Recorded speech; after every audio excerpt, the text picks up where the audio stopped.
காரியம் இயேசுவினுடைய அன்பு, மன்னிக்கிற அன்பு. இரண்டாவது காரியம் இயேசுவின் அன்பு, ஏற்றுக்கொள்ளக்கூடிய அன்பு. மூணாவது காரியம் மறுவாய்ப்பு கொடுக்கிற அன்பு. அவர் என்ன செய்யறாருங்க? திரும்ப ஒரு வாய்ப்பு கொடுக்கிறார். 8ஆம் அதிகாரத்துல ஒரு விபச்சார ஸ்திரீ கையும் களவுமா பிடிக்கப்படுகிறாள். அவள் தவறு செய்யும் பொழுது கையும் மெய்யுமா பிடிச்சு இயேசுநாதர்கிட்ட கூப்பிட்டு வர்றாங்க. கூப்பிட்டு வந்து இயேசுநாதர்கிட்ட சொல்றாங்க, ஐயா, இவள் விபச்சாரத்துல கையும் மெய்யுமாய் பிடிக்கப்பட்டாள். மோசேயுடைய நியாயப்பிரமாணம் சொல்லுது, இவள் என்ன செய்யணும்? கல்லெறிந்து கொள்ள வேண்டும். நீங்க என்ன சொல்றீங்க? நம்ம தகப்பன் எப்படிப்பட்டவர்? அன்புள்ளவராச்சே. இவர் எல்லாம் ரெடியா பார்த்துட்டு இருக்கிறாங்க. மன்னிச்சு விட்டுரு அப்படின்னு சொன்னாருன்னா, அப்ப மோசே சொன்ன நியாய பிரமாணத்தை நீங்க மீறுறீங்களா அப்படின்னு ஒரு கேள்வி வரும். சரி, கல்லால் அடிச்சு கொன்றுங்க அப்படின்னு சொன்னாருன்னா, அன்பாயிரு சொல்ற, ஒரு மனுஷி கல்லால் அடிச்சு கொல்ல சொல்ற, இதுதான் அன்பா அப்படின்னு கேள்வி கேட்பாங்க. இதுக்காக தான் அவங்க கொண்டு வந்திருக்கிறாங்க இயேசு எப்படியாவது குற்றப்படுத்தணும். ஆனா அவர் அன்புள்ள தெய்வமாச்சே, அழகா ஒரு பதில் சொல்றாரு. இவ தப்ப கையுமையுமா பிடிச்சிட்டு வந்த உண்மைதான். கல்லால் அடிச்சு கொள்ளணும்னு மோசேயுடைய நியாயப்பிரமாணம் சொல்றது உண்மைதான். ஆனா இந்த கூட்டத்துல யாரு தப்பு செய்யலையோ அவன் என்ன செய்யுங்க, முதல் கல் எடுத்து அந்த அம்மா மேல வீசுங்க அப்படின்ட்டு அவர் வாட்டில கீழே குனிஞ்சு எழுத ஆரம்பிச்சிட்டார். இப்ப நிமிந்து பாக்குறாரு, அந்த அம்மா மட்டும்தான் நிக்குது, ஒருத்தரையை காணோம். உடனே ஆண்டவர் கேட்கிறாரு, எங்க அம்மா? உன்னை கல்லால் அடிக்கணும்னு சொல்லி கூப்பிட்டு வந்துச்சு ஒரு கூட்டம், அவங்க எல்லாம் போயிட்டாங்க. இவருக்கு ரைட்ஸ் இருக்குது இல்லையா கல்லால் அடிக்கிறதுக்கு? ஏன்னா இயேசு கிட்ட எந்த தப்புமே இல்லை. அவர் தாராளமா என்ன செய்யலாம், ஒரு கல் எடுத்து அந்த அம்மாவை அடிக்கலாம், அவருக்கு உரிமை இருக்குது. ஆனா அவர் சொல்றாரு, நானும் உன்னை என்ன செய்யல, ஆக்கினைக்குள்ளாக தீர்க்கல, நானும் உனக்கு தண்டனை கொடுக்கல. நீ தண்டனைக்கு தகுதியானவதான். நீ தப்பு செஞ்சிருக்கிற, உனக்கு தண்டனை கொடுத்துதான் ஆகணும். அவங்க கிட்ட தப்பு இருக்குது, போயிட்டாங்க. எங்கிட்ட எந்த தப்புமே இல்லை. நான் உன்னை தண்டிக்கிறதுக்கு எனக்கு எல்லா ரைட்ஸும் இருக்குது, தகுதியும் இருக்குது. ஆனா நான் உன்னை என்ன செய்யல, தண்டிக்கல. நீ போ, இனி பாவம் செய்யாத. இதோட உன் வாழ்க்கையை அழிக்க விரும்பல, உனக்கு திரும்ப ஒரு வாய்ப்பு கொடுக்கிற. நான் உனக்கு திரும்ப என்ன செய்யற, ஒரு வாய்ப்பு கொடுக்கிற. நீ இனிமே என்ன பண்ணாத, தப்பானது ஒண்ணும் நீவே பண்ணாத, உனக்கு கேடுக்கு வரக்கூடிய காரியத்தை எதை நீ செய்யாத, இனி பாவம் பண்ணாத.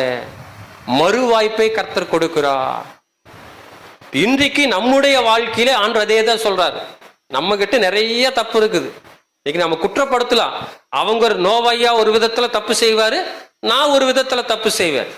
ரெண்டு பேரும் செய்யற தப்பு வேற வேறையா இருக்கலாம். ஆனா தப்பு தப்புதான், தப்பு தப்புதான்.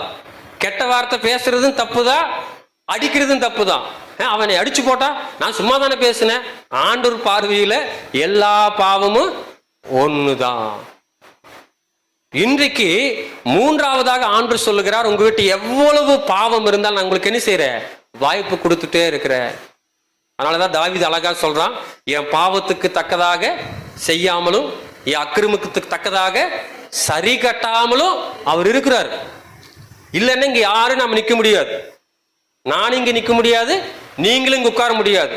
நம்ம செய்யற தப்புக்கெல்லாம் அப்போதைக்கு ஆண்டவர் தண்டனை கொடுத்திருந்தாருன்னா எல்லாரும் இன்னைக்கு எங்கதான் இருப்போங்க, கல்லறையில தான் இருப்போம். ஆனா ஆண்டவர் என்ன செய்யறார், நமக்கு மன்னித்து ஏற்றுக்கொண்டு மறுவாய்ப்பு கொடுத்துட்டே இருக்கிறார். இன்னைக்கு என் பையன் திருந்திடுவான், இன்னைக்கு என் பொண்ணு திருந்திரு, மறுபடியும் ஒரு நாள் அவங்களுக்கு எக்ஸ்ட்ரா கொடுக்கலாம், மறுபடியும் ஒரு வாய்ப்பு கொடுக்கலாம், மறுபடியும் ஒரு வாய்ப்பு கொடுக்கலான்னு சொல்லி திரும்பவும் நம்முடைய வாழ்க்கையை உயர்த்துவதற்கு, வாழ்க்கையை மாற்றுவதற்கு, ஆசீர்வாதமாய் இருப்பதற்கு ஆண்டவர் என்ன செய்றாருங்க, திரும்ப வாய்ப்பு கொடுக்கிறார். இதுதான் கிறிஸ்துவனுடைய அன்பு. நம்ம வாய்ப்பு கொடுக்கிறோமா? நம்ம வாய்ப்பு கொடுக்கிறோமா? யோசித்து பாருங்க. சிலருக்கு நம்ம முத்திரை குத்திட்டோம்னா அந்த முத்திரையை நம்ம என்ன செய்யறது இல்லைங்க, எடுக்கிறதே கிடையாது. இவங்களா, ஐயோ இவங்க இப்படிதான், ஆல்ரெடி நான் பார்த்துட்டேங்க, அதனால வேண்டாங்க. வாய்ப்பு கிடைச்சாதான் சச்சின் என்ன செய்ய முடியுங்க, செஞ்சுரி அடிக்க முடியும். ஒரு தடவை அவுட் ஆகிட்டோம், போ ஃபர்ஸ்ட் பால்லையும் அவுட் ஆகிட்டா, இவனுக்கு கிரிக்கெட்டுக்கெல்லாம் வேண்டாப்பா, ஒதுக்க முடியுமா? திரும்ப அடுத்த மேட்ச்லயும் விளையாடத்தான் செய்யறாங்க, திரும்ப அடுத்த மேட்ச்ல விளையாடத்தான் செய்யறாங்க. அந்த வாய்ப்புகளை பயன்படுத்திக் கொள்கிறார்கள். கிறிஸ்துவானவர் உங்களுக்கு எனக்கு ஒவ்வொரு நாளும் வாய்ப்பு கொடுத்துட்டே இருக்கிறார். நம்ம கிட்ட தப்பு இருக்குது, நம்ம நிறைய நேரத்தில் ஆண்டவருக்கு பிரியமில்லாததான் செய்கிறோம். அவர் மன்னிச்சிடுறாரு, ஏற்றுக்கொள்ளுகிறார், அதோட நிறுத்தல, திரும்பவும் வாய்ப்பு கொடுக்கிறார். சரி ரைட், இன்னொரு நாள் உனக்கு ஆயுசு நாள்ல கூட்டி கொடுக்குற, இன்னைக்கு நீ என்ன செய்ய, எனக்கு பிரியமா வாழ ஆரம்பி, நான் விரும்புற மாதிரி இன்னைக்கு நீ உன் வாழ்க்கையை மாற்றிக்கோ. வாய்ப்பு கொடுத்து கொண்டே இருக்கிறார். ஆனா நீங்களும் நானும் தான் நிறைய நேரத்துல கர்த்தர் நமக்கு கொடுத்த உறவுகளுக்கு என்ன செய்யறது இல்லைங்க, வாய்ப்பே கொடுக்கறது கிடையாது. சில நேரத்துல சில பேர் தப்பு செஞ்சுட்டாங்கன்னா இவங்க இப்படிதான் நம்ம என்ன செஞ்சிடறோங்க, முத்திரை குத்தி வச்சு அவங்களை அப்படியே டோட்டலா ரிஜெக்ட் பண்ணி வச்சிடறோம். ஆனா ஆண்டவர் அப்படி இல்லை, அன்புள்ளவர், வாய்ப்பு கொடுக்க சொல்றாரு. உங்களுடைய குடும்பத்தில் இருப்பவர்களுக்கு திரும்ப வாய்ப்பு கொடுங்க, சொந்த பந்தங்களுக்கு திரும்ப வாய்ப்பு கொடுங்க, நண்பர்களுக்கு திரும்ப வாய்ப்பு கொடுங்க. ஏன்னா இருக்கிறது கொஞ்ச நாள் தான், இருக்கிறது கொஞ்ச நாள் தான் நம்ம வாழ போறோம். எத்தனை வருஷம் வாழுவோம் நமக்கு ஒருத்தருக்கு தெரியாது. நாளைக்கு நான் உசுரோட இருப்போமா, இன்னைக்கு சாயங்காலம் உசுரோட இருப்போமா தெரியாது. இருக்கிற இந்த கொஞ்ச நாட்களில் எவ்வளவு தூரம் எல்லாரையும் மன்னித்து ஏற்றுக்கொண்டு வாய்ப்புகளை கொடுக்க முடியுமோ அந்த அளவுக்கு நம்ம வாய்ப்புகளை கொடுக்க வேண்டும். ஏன்னா இன்னைக்கு தப்பு செஞ்சவங்க நாளைக்கு என்ன ஆயிடுவாங்க, மாறிடுவான்.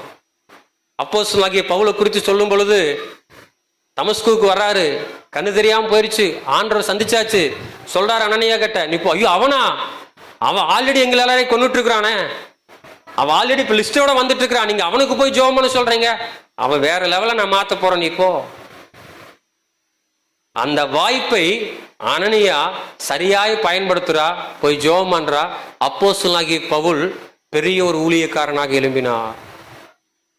அந்த வாய்ப்பு இல்லைன்னு வைங்களேன், அவன் வாழ்க்கை முடிஞ்சிருக்கு. இன்னைக்கு நிறைய பேர் எழும்பி பிரகாசிக்க வேண்டிய பிள்ளைக, சபையிலையும் சரி குடும்பத்துக்குள்ள நல்ல ஒரு அன்பான ஒரு வாழ்க்கை வாழ வேண்டிய பிள்ளைக, சில வாய்ப்புகள் கொடுக்கப்படாததுனால என்ன இருக்கிறாங்க, அவங்க வாழ்க்கையை இழந்து நிற்கக்கூடிய சூழ்நிலை உண்டு. ஆவிக்குரிய தரங்களை எல்லாவற்றையும் இழந்து நிற்கிற ஒரு சூழ்நிலை உண்டு. தவறுவது இயல்பு, வீழ்வது இயல்பு. நம்ம குழந்தையே இருக்கிறோம், நடந்து பழக்கிறதுக்காக அப்படியே பிடிச்சிட்டு போறோம், குழந்தை கீழே விழுந்துருச்சு, ஐயோ நடந்தா குழந்தை கீழே விழுகுதப்பா, நடக்கவே வேண்டாம்னு சொல்லி தூக்கி இடுப்புல வச்சுக்கிறோமா? யோசித்து பாருங்க. திரும்பவும் நடக்க வைக்கிறோம். குழந்தை சைக்கிள் ஓட்டுது, கீழே விழுந்துருச்சு, ஐயோ சைக்கிள் எல்லாம் வேண்டாம் வேண்டாம், நீ கம்முன்னு வா, கூப்பிட்ட போறோம், திரும்பவும் ஓட்ட வைக்கிறோம். அப்ப எல்லா இடத்துலையும் வீழ்வது இயல்புதான், விழுவதும் இயல்புதான். ஆனால் திரும்பவும் வாய்ப்புகளை கொடுப்பதுதான் கிறிஸ்துவனுடைய அன்பு. நம்மளை அடையாளப்படுத்துவோம், இவன் தப்பானவனா, பரவாயில்ல அவன் தப்பானவன் தான், ஆனாலும் கர்த்தர் அவனை மாற்றுவார்.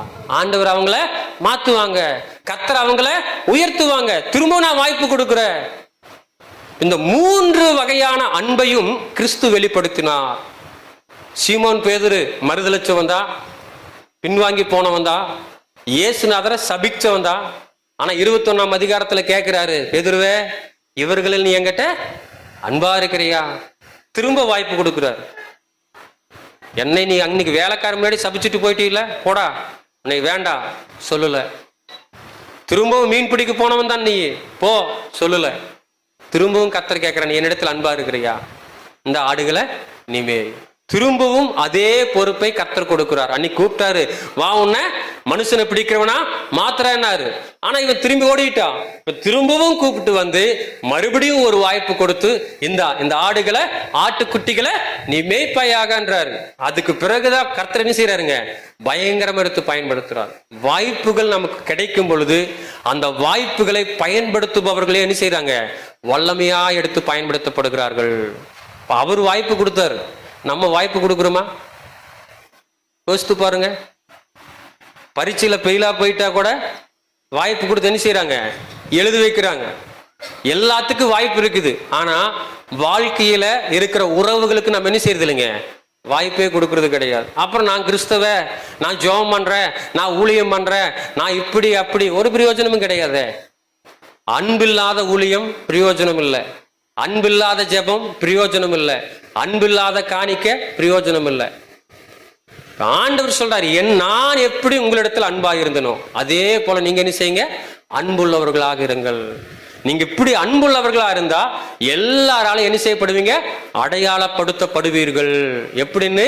என்னுடைய சீடன், என்னுடைய மகன், என்னுடைய மகள். இன்னைக்கு நம்மிடத்துல இப்படிப்பட்ட குணங்கள் இருக்குதா? யோசித்து பாருங்க. மூணையும் நம்ம சிந்திச்சு பார்க்கணும். என் குடும்பத்தை எடுத்து பார்க்கணும், என் சபையை நான் யோசித்து பார்க்கணும், இந்த இருக்கிற சமுதாயத்தை யோசித்து பார்க்கணும். எல்லா இடத்துலையும் சத்துருக்கள் உண்டு, விரோதிகள் உண்டு. நம்ம சபிக்கிறவங்க இருக்காங்க, நம்மளை தூஷிக்கிறவங்க இருக்கிறாங்க, நம்மளை வேதனைப்படுத்துறவங்க இருக்காங்க. ஆனா ஆண்டவர் சொல்றாரு, அதையெல்லாம் நீ மன்னிச்சிரு, ஏத்துக்கோ. அவங்களுக்கு மடி வாய்ப்பு கொடு, மடி அவங்க மேல நீ அன்பு காட்டு. நம்ம கேட்போம், எத்தனை தடவை தான் கொடுக்கணும்? நானே சலிச்சு போயிட்டுங்க. நானு ஒவ்வொரு தடவையும் கொடுத்து நான் என்ன செஞ்சுட்டேன்? சலிச்சு போயிட்டுங்க. இங்க என்னன்னா, ஏதோ நான் என் குடும்பத்தை மாத்துறது மாதிரியும், நான் என் உறவுகளை மாத்துறது போலவும், நான் என் சமுதாயத்தை மாத்துறது போலவும் யோசிக்கிறதுனாலதான் நான் சலிச்சு போறேன். ஆனா என் நம்பிக்கை யார் மேல இருக்கணுங்க? அவர் மேலதான் இருக்கணும். அவர் தான் மாத்துறவர். உறவுகளை உருவாக்குபவர் அவர் தான், உறவுகளை மாற்றுபவரும் அவர் தான். அதான் அனனியாகிட்ட சொல்றாரு, அவனை என்ன செய்யணும்னு எனக்கு தெரியும், உன் வேலை என்ன? அவனுக்காக ஜெபிக்கிறது, போய் ஜெபம் பண்ணு. இப்ப நம்ம வேலை என்னன்னா, மற்றவர்களை மன்னிப்பதும், மற்றவர்களை ஏற்றுக்கொள்வதும், மற்றவங்களுக்கு வாய்ப்பு கொடுக்கறதா நம்ம வேலை. ஐயோ ஆண்டவர், அவன் திருந்தவே மாட்டேங்கிறா, போட்டு கொடுக்குற வேலை நம்ம வேலை இல்லை. அவருக்கு தெரியும் நம்ம குடும்பம் எப்படிப்பட்ட குடும்பம், நம்ம மனைவி எவ்வளவு மோசமானவங்க, நம்ம கணவன் எவ்வளவு மோசமானவங்க, நம்ம பிள்ளைக்கு எவ்வளவு மோசமானவங்க, நம்ம சொந்தக்காரங்க எவ்வளவு விஷம், நம்மளை சுத்தி இருக்கிறவங்க எல்லாம் எவ்வளவு கேடுகட்ட எண்ணத்துல சுத்திட்டு இருக்கிறாங்க. நம்ம எல்லாம் போய் சொல்ல வேண்டிய அவசியம் இல்லை ஆண்டவர் கிட்ட. ஆண்டவர் அவங்க இப்படி, இவங்க இப்படி, இவங்க இப்படி, அதெல்லாம் ஆண்டவர் சொல்றாரு, எல்லாம் எனக்கு தெரியும். அவங்களுக்கு நான் என்ன செஞ்சிருக்கிறேன்? அவங்களுக்குன்னு ஒரு காரியத்தை நான் வச்சிருக்கிறேன். உன் வேலை என்ன? உன்னை நான் முன் குறிச்சிருக்கிறேன், பேர் சொல்லி அழைச்சிருக்கிறேன், என் ரத்தத்தை சிந்துன நான் கழுவி இருக்கிற.